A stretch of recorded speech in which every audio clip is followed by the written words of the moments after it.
명절날, 한국의 추석, 설날 이럴 때 며느님들이 이제 시집 문 밖에 서서 이제 문을 열고 들어가기 직전에 여러분들 심정이 어떠십니까?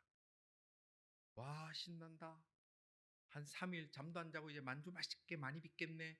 그렇게 아주 신나게 들어가는 며느님들도 계시겠지만 대부분들은 이 문을 꼭 열고 들어가야 되나? 이런 분들도 많습니다. 왜 그럴까요? 그 문을 열고 들어가면 그 뒤에 이제 며칠 동안 펼쳐질 일들이 너무 뻔하기 때문에 그렇습니다. 너무 잘 알기 때문에 그렇습니다. 남자분들 옛날에 군대 가실 때 훈련소 정문 앞에 서 있습니다. 그 훈련소를 들어가기 전에 신난다, 나 이 젊음을 나라를 위해 바쳐야지, 그러면서 신난다 그러고 콧노래 부르면서 들어가신 분 계십니까? 남자분들이 꾸는 악몽 중에 가장 큰 악몽이 다시 영장 받고 군대가 가는 거예요.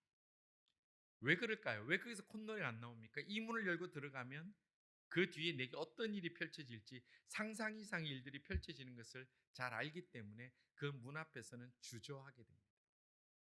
우리는 살아가는 동안에 많은 경우에 내가 이 문을 열고 들어가면 이 다음 단계를 내가 다 가게 되면, 내가 이 결정을 하게 되면 그 뒤에 내게 어떤 일이 일어날 것이며 내가 그 일을 감당하기 위해서 얼마나 많은 고통과 아픔을 내가 감내해야 되는 것을 뻔히 잘 알면서도 그 일을 하지 않으면 안 되기 때문에, 내가 그 길을 가지 않으면 안 되기 때문에 그 길을 걸어 들어가야 될 때가 우리들은 많이 있습니다.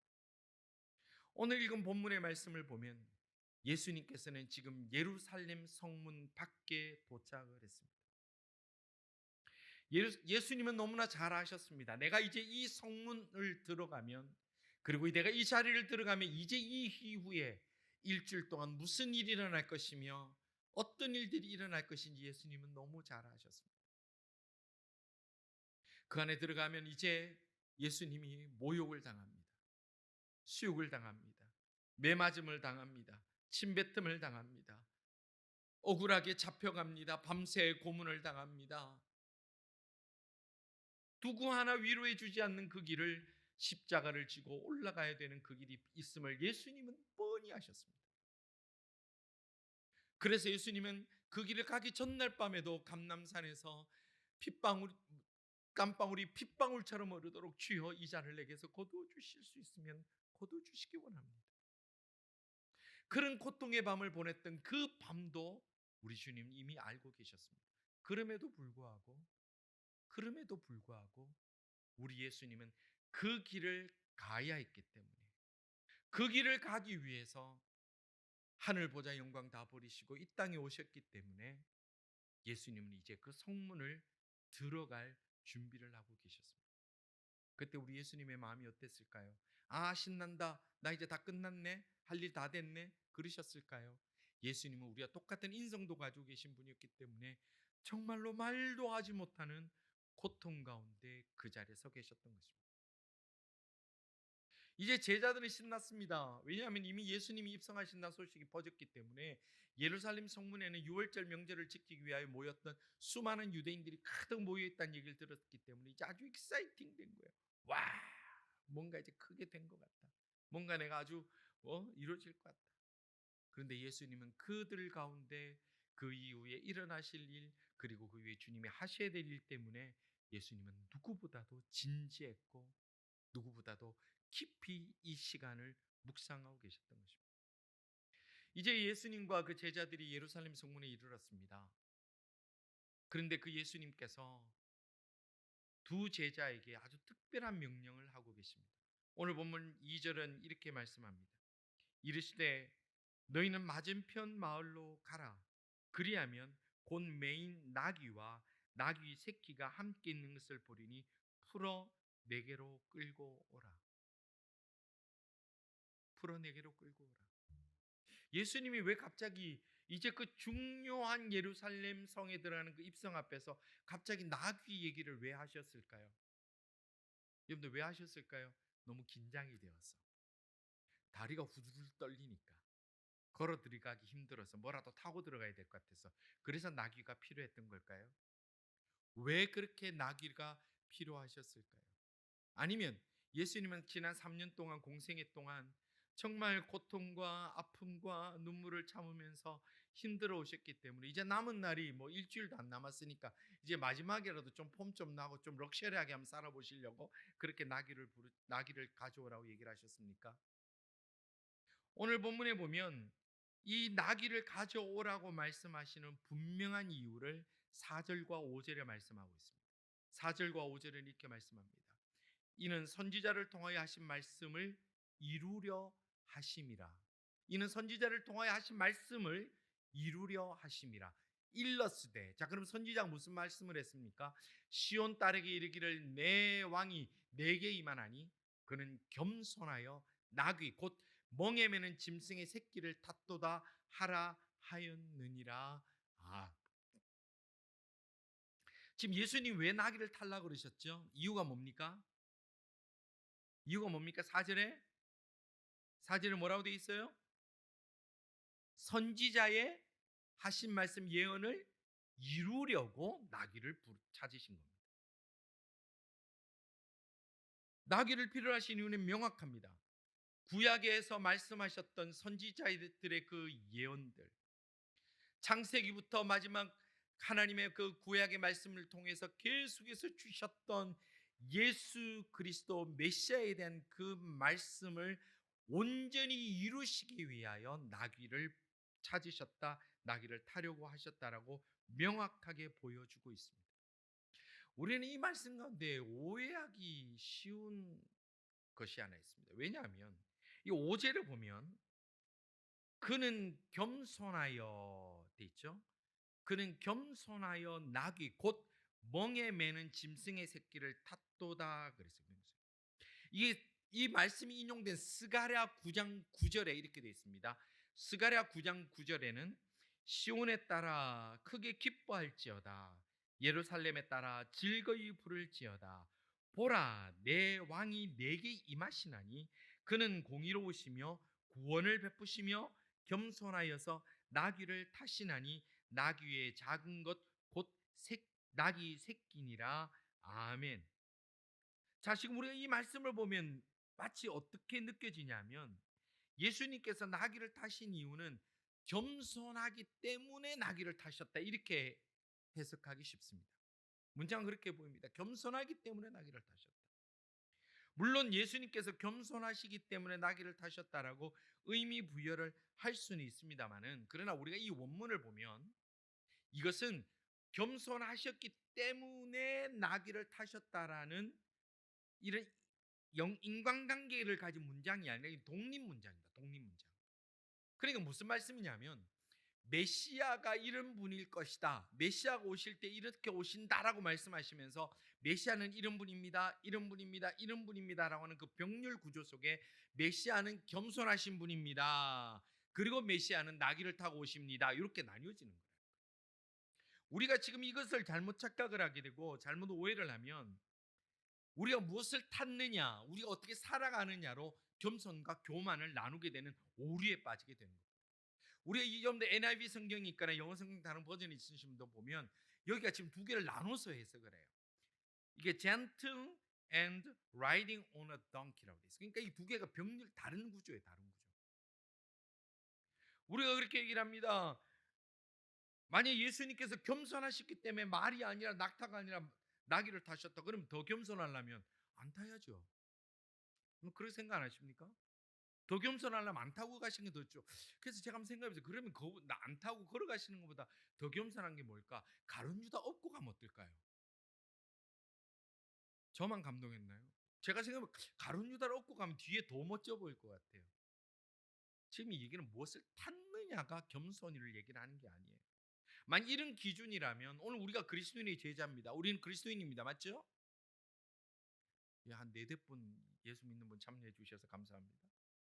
우리는 그리스도의 제자입니다. 그리스도 닮아가는 사람입니다. 그러면 우리는 첫째 좋은 외제차 타면 안 됩니다.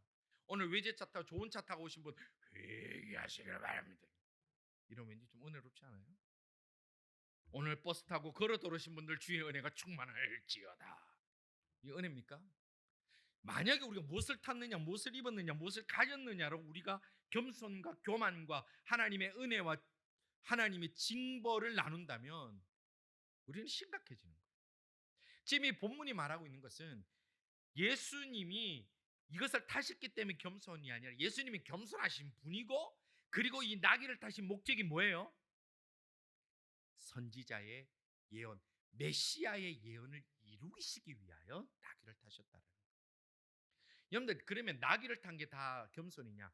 여러분들, 실제로 여러분들 역사적 기록에 보면요, 이집트 파라오의 벽화 중에 파라오도 나귀를 탄 그림들이 있습니다.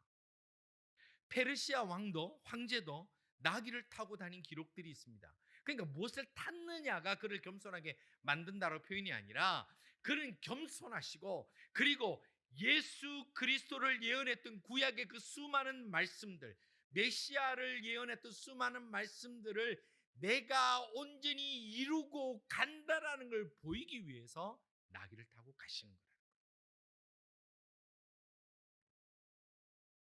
만약 여기서 무엇을 탔느냐가 포커스가 되면, 사실 이렇게 풀어서 얘기하시는 분들도 적지 않아 있습니다만, 그렇게 되면 본질을 보지 못하게 되는 거예요. 예전에 어떤 그 다른 교회 다니는 집사님이 저에게 이제 말씀하시는 중에, 자기 교회 담임 목사님에게 되게 감동을 받았대요.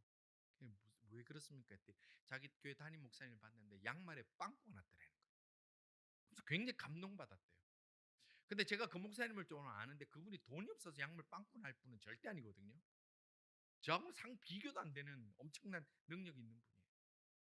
그래서 제가 생각할 땐 그분이 그냥 무슨 뭐 바빠서 아니면 깜빡했거나 마침 빵꾸가 난 건데, 그분이 뭐냐, 빵꾸 난 양말에 은혜를 받았다. 그래서 제가 그다음부터 생각해서, 내가 앞으로 우리 교인들 만날 때마다 양말을 좀 따로 구분해놔야 되겠다. 빵꾸가 나든지, 아니면 그분보다 내가 더 감동을 주기 위해서 내가 맨발로 다닐까.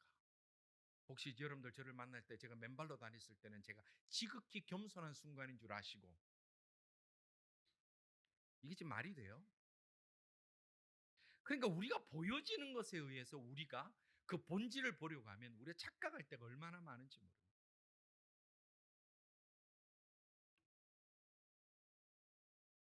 지금 오늘 이 본문에서 만약에 이 무엇을 입었느냐, 무엇을 탔느냐로 그 사람의 겸손을 얘기를 한다면, 우리는 여러분들 예수님보다 훨씬 더 겸손하게 보일 수 있습니다.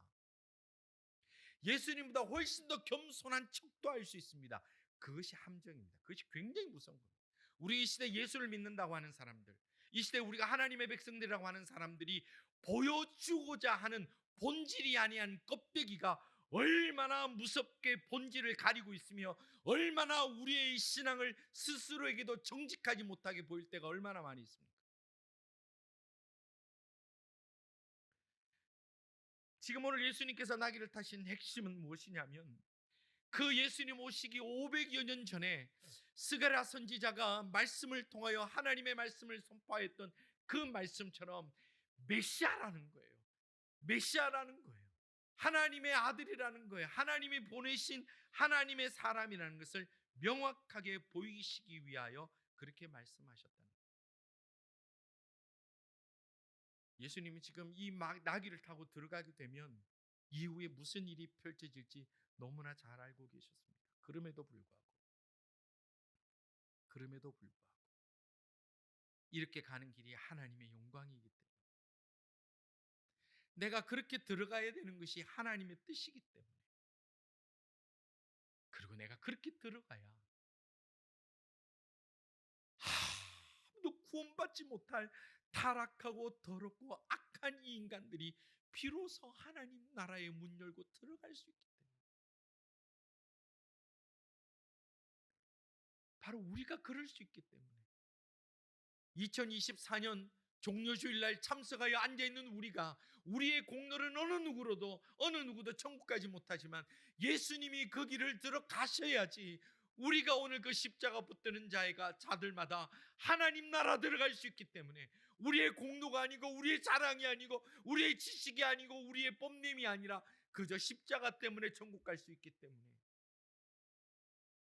그래서 죽음이 우리에게 올지라도 두려워하지 않을 수 있기 때문에, 사업이 망하고 세상이 다 절망이라 말하는 중에도 그 십자가 하나 붙들면 우리가 무너지지 않을 수 있기 때문에, 예수님은 그래서 그 나귀를 타고 예루살렘 성문으로 들어가고 계시는 것입니다.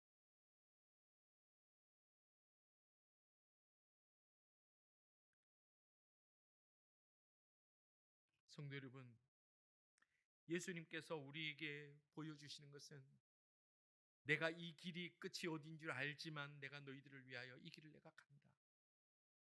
너희들의 모든 죄를 담당하고 내가 지고 이 길을 간다라고 보여주시는 것. 그리고 예수님의 그 가슴 떨리며 그 나귀를 타고 들어가는 것이 다른 것이 아니라 바로 나의 죄 때문임을 확실하게 다시 한번 발견하고 다시 한번 깨닫고 참 감사의 눈물이 회복될 수 있는 우리 모든 하나님의 사람들 다 되시기를 주님의 이름으로 축원합니다. 우리가 그 십자가 때문에 죽음도 두렵지 않습니다. 우리는 그 십자가 때문에 과거의 부끄러움 때문에 오늘 주저앉지 않아도 되는 것입니다. 예수 그리스도의 그 십자가 때문에 온갖 포장지로 덮어 씌운 나 같은 인간, 그 안을 들여다보면 추악한 냄새밖에 날 것 없는 우리 같은 인생을 그 십자가 때문에 우리가 천국문 열고 들어가는 확신 가운데 살 수 있다는 것. 성도 여러분, 오늘 우리가 이 땅을 살아갈 때 때로는 손해보는 길인 줄 뻔히 아는 일들이 있습니다. 손해보는 길이고 이거 결정하고 나면 앞으로 쉽지 않겠다고 생각되는 결정들이 많이 있습니다. 그러나 내가 그리스도인이라면, 내가 하나님의 사람이라면, 내가 손해볼지라도 내게 다가오는 것이 아픔이 있을 줄 뻔히 알면서도 내가 하나님이 기뻐하시는 길이라면 우리 예수님의 그 나귀와 함께 예수님의 손잡고 그 길을 함께 걸어갈 수 있는 진짜 살아있는 예수쟁이들이 다 될 수 있기를 주님의 이름으로 축원합니다. 예수님 앞에 좋은 것만 다 먹고 치유만 다 받고 먹는 것만 다 먹고 그냥 그리고 나는 내 길로 갈 것, 그렇게 가는 것이 신앙생활이 아니라 내가 이 결정하고 이 순종하면 내가 어려운 거 압니다. 내게 다가오는 것은 힘든 일밖에 없는 줄 압니다. 내가 이 결정하고 나면 내게 많이 어려운 것인 내가 뻔히 압니다. 그럼에도 불구하고 하나님이 내게 보여주신 길이고 하나님이 내게 열어주신 길이라면 그 길을 가는 것이 그리스도인입니다. 그 길을 가는 것이 신앙의 길입니다. 아무리 세상적으로 사업을 잘하는 사업가도 교회에서는 신앙 앞에서는 계산하면 안 됩니다. 그 순간에 그 사람은 하나님과 상관없는 사람입니다. 아무리 음식 맛 칼럼을 쓸 만한 미식가라도 교회 와서는 밥이 이렇다 저렇다 맛있다 없다 얘기하면 안 됩니다. 덜 익은 밥도 와 새로운 맛이다 그럼 먹는 거예요. 그게 바로 신앙이에요.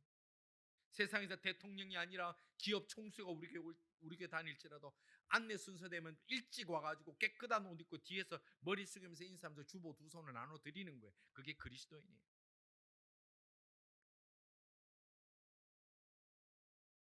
내가 예수 믿는다고 했으면 예배는 생명 걸어야 돼요. 그게 그리스도인이에요. 내가 하나님 앞에 받은 사명이 있으면 생명 걸어야 돼요. 그게 그리스도인이에요. 죽어도 천국 가는데 뭐가 두렵습니까? 죽어도 천국 가는데.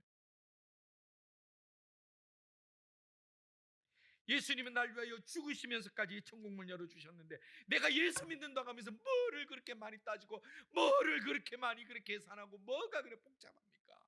말씀이요 그러면 야멘 하고 달려가면 끝인 거예요. 성도 여러분, 오늘 우리 교회가 껍데기와 모양이 화려한 교회가 아니라 하나님의 그 진실하심과 예수 그리스도께서 순종하셨던 그 하나님의 그 사랑하심으로 충만하여 주의 말씀이 하면 모든 것 내려놓고 아멘하며 달려갈 수 있는 이 시대의 등불과 같은 새로운 교회로 살아갈 수 있는 하나님의 사람들 다 되시기를 주님의 이름으로 축원합니다. 껍데기와 화려한 그런 교회, 보여줄 것이 많은 액세서리와 같은 교회, 마치 무슨 어디 커뮤니티 센터에서 무슨 좋은 얘기 들어오는 것처럼 그런 모이는 교회 예배가 아니라 내 가슴을 주님 앞에 올려드리고 칼빈이 심장을 주께 올려드립니다로 고백하는 그 고백으로 예수님이 가시는 그 나귀의 뒤를 함께 따라갈 수 있다면 이곳에 놀라운 역사가 일어납니다. 하나님이 오늘 우리에게 맡겨주신 사명이 뭡니까? 우리 그 사명만 집중하면 됩니다. 그게 뒤에 내게 영광이 있다, 유익이 있다, 사랑할 그 필요 없어. 그냥 그것만 집중하면 돼요. 예전에 한국의 어느 축구 선수 중에 골키퍼인데 정말 잘하는 선수가 있었어요. 근데 막상 그 선수가 월드컵에는 못 나갔어요. 이유가 뭡니까? 이 골키퍼가요 정말 실력이 좋아요. 근데 이 골키퍼는 그 경기 중에 한 번씩 흥이 나면 자기가 공을 몰고 막 가. 중앙선까지 막 가요. 긴 머리 흩날리면서 막 달려요. 공 잘 차요. 드리블도 좋아요. 근데 그것 때문에 월드컵 못 나갔어요. 왜요? 골키퍼는 아무리 드리블을 잘하고 아무리 공을 잘 차고 골을 잘 넣어도요. 골키퍼는 그러면 망하는 거예요. 골키퍼의 사명은 손으로 공 잡는 게 사명이에요. 오늘 내가 뭐를 어떻게 할 수 있는 능력이 있고 뭔가 잘할 것 같더라도 우리가 그거로 살아가는 것이 아니라 하나님이 내게 맡겨주신 그 사명의 생명 걸무로 하나님께서 우리들을 역사해 주시고 우리와 함께하여 주심을 확실히 믿으시기를 주님의 이름으로 축원합니다. 골키퍼가 골 몰고 상대 진영까지 달려가면 뭐합니까? 그러면 팀이 지는데.